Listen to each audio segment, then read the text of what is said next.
VIP वृद्धाश्रम। ये वृद्धाश्रम दीनहीन बुजुर्गों का नहीं, अकेलेपन से ग्रस्त लोगों के लिए था, जो काफ़ी महंगा होने के साथ सुविधा युक्त भी था।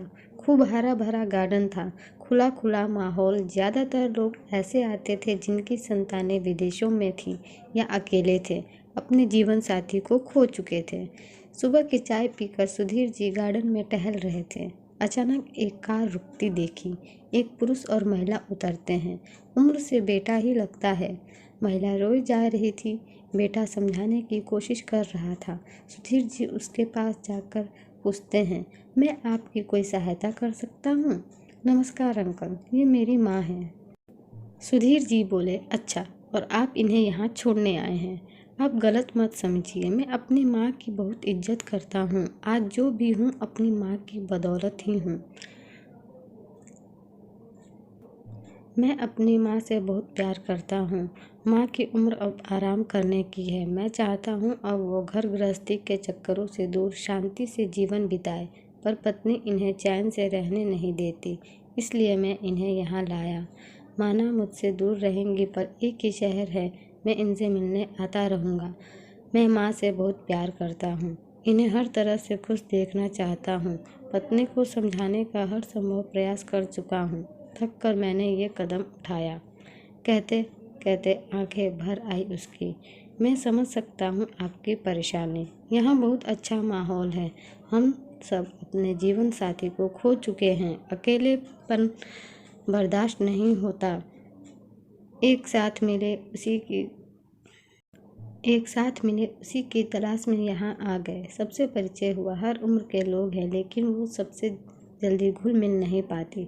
भावुक है। पति के जाने के बाद बेटे को ही देखकर जीती रही। बेटा भी अब पास नहीं है।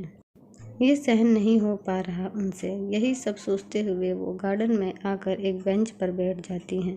Good morning Sarita ji. पलट कर देखा तो सुधीर जी मुस्कुराते हुए खड़े थे। आपको यहाँ अकेले देखा तो आ गया। माफ़ कीजिए, बुरा तो नहीं लगा आपको? नहीं नहीं, ऐसा कुछ नहीं। Good morning Sudhir ji. देखिए सरिता जी, अब यहीं रहना है तो आप अपने को ढाल ही लीजिए इस माहौल में। अच्छी जगह, अच्छे लोग, इंतज़ाम सब अच्छा। सबसे बड़ी बात, हमारे बच्चे हमसे प्यार करते हैं, हमारा ख्याल रखते हैं। समझती हूँ सुधीर जी, शुरू से परिवार में रही हूँ। बच्चों में ही दुनिया समेट ली थी। मैं अपने हाथों से बनाती खिलाती थी। सरिता जी का बेटा आता रहता, माँ की ज़रूरत का बहुत ध्यान भी रखता। 5 माह हो चुके थे सरिता जी को यहाँ आए हुए, पर घर की कमी आज भी उन्हें अंदर से खलती रहती थी। सुधीर जी से मन की बातें करने लगी थी।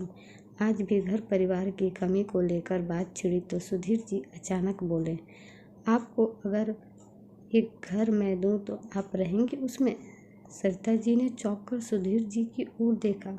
वो पूरी तरह गंभीर थे। मेरे पास घर है, सब कुछ है, पर साथी नहीं।